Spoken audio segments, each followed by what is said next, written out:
la Afya Duniani yani WHO limetangaza mlipuko wa Ebola katika Jamhuri ya Demokrasia ya Kongo yani DRC na Uganda kwa dharura ya afya ya umma inayozua hofu kimataifa na tishio kwa nchi jirani. Ni sauti yake JB Wycliffe, nahodha wa kukuletea masuala ya afya.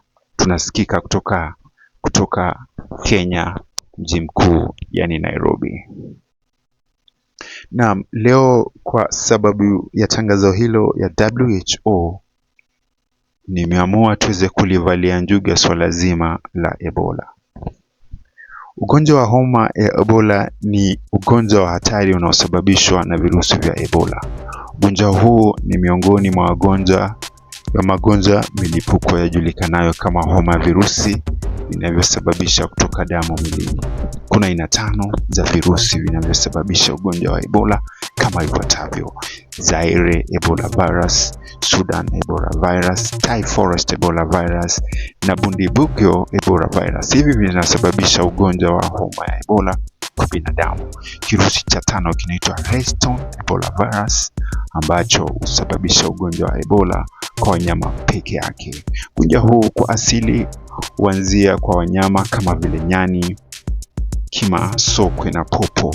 Ugonjwa wa homa ya Ebola huambukizwa kutokana na kwa wanyama kwenda kwa binadamu au binadamu kwa binadamu mwingine kwa njia ya haraka sana. Binadamu hupata virusi vya ugonjwa wa homa ya Ebola kwa kuwa au kuguza viungo na majimaji ya wanyama pori wenye maambukizi za ugonjwa huo. Jinsi ya ugonjwa wa Ebola unavyoambukizwa miongoni mwa jamii: kuguza majimaji ya mwili kama vile damu, matapishi, jasho, mate, machozi, mkojo au kinyesi kutoka kwa mtu aliyeambukizwa na ugonjwa huo. Vilevile kuguza au kuosha maiti mtu aliyekufa kwa ugonjwa wa Ebola. Kuguza chombo au vyombo na nguo zilizotumiwa na mtu mwenye maambukizi ya Ebola. Kutumia vifaa vilivyotumika kumhudumia mgonjwa wa homa ya Ebola kama vile sindano au nyembe. Kujamiana na mtu mwenye maambukizi ya virusi vya Ebola. Ugonjwa huu hauenezi kwa njia ya hewa, maji au chakula. Dalili za ugonjwa wa homa ya Ebola huanzia kujitokeza kwa mtu anayeambukizwa na virusi hivi kuanzia siku ya 2 hadi 21 tangu kupata maambukizi.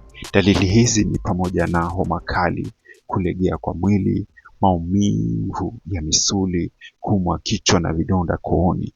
Mara nyingi dalili hizo hufuatiwa na kutapika, kuharisha na vipele vya ngozi. Kwa baadhi ya wagonjwa hutokwa na virusi, damu hutoka sehemu za wasi mwili kama vile kwenye macho, pua, masikio, mdomo na njia za haja ndogo na kubwa. Ugonjwa wa homa ya Ebola hauna tiba maalum wala chanjo. Hata hivyo, ugonjwa hutibiwa kulingana na dalili zitakazoambatana na ugonjwa huo. Kuna uwezekano mkubwa wa kuepuka mgonjwa kupata maisha iwapo mgonjwa huyo hatawahi kupata huduma stahiki. Jinsi ya kujikinga na ugonjwa wa homa ya Ebola.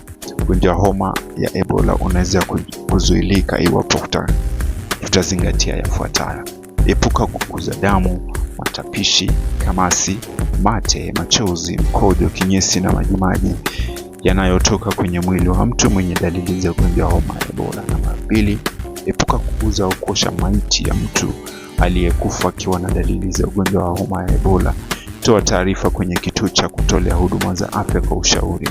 Epuka kutumia sindano, kiwembe na makasi, nguo, matandiko, kitanda, godoro na vyombo vinavyotumika na mtu mwenye dalili za ugonjwa wa homa ya Ebola.